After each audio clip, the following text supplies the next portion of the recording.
Gobernador Pambari 4 ni Putos siyang biyahe sa China. Nakauli na ba ka ni Pambari 4? Ato i-check magigalang Kapitolyo. Das Gregi Magdadaro. Live report.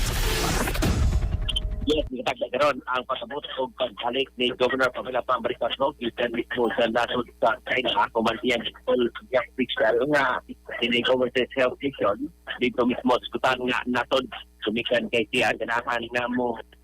ginikana sa kiliran sa mga tutuanon kinigigo sa bagyong Basyang dire mismo sa laligan Tubo posible upang atlawa kaya site to Igdusmil by the site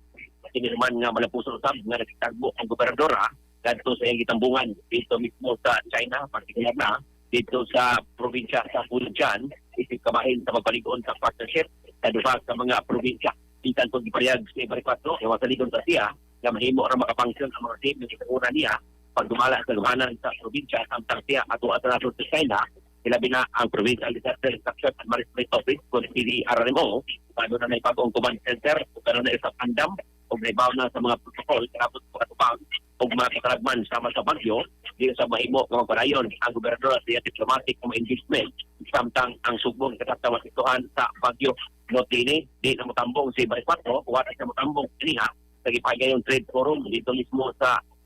Guangzhou. Sinundan nga nangayo kini o dispensa ngadto sa Fujian government kung saban pang partner ini matod sa iyang kalabot yung hukom ng balik na dire mismo sa dakbayan o sa probinsya Tubo sila si Bukal ni Netruya, Stanley Caminero o Mike Villamor mo'y mahimong representante ni Ibarri 4 sa mga kalihukan nga magparayon ang kusupang atlawa dito sa China noong sa pag-uli dire mismo sa Tubo. Sa itong magkatropa nga nagkalubog sa karap paranaw inom na may o Vision Explasok yung capsule tumikan kay kini kompleto sa mga paitot yan nga mo putar sa itong mga mata ano na kinilutin beta-carotene vitamin A o zeaxanthin alang sa Pilipino para sa Pilipinas sa tropa Ricky Magdaro XFM XFM report.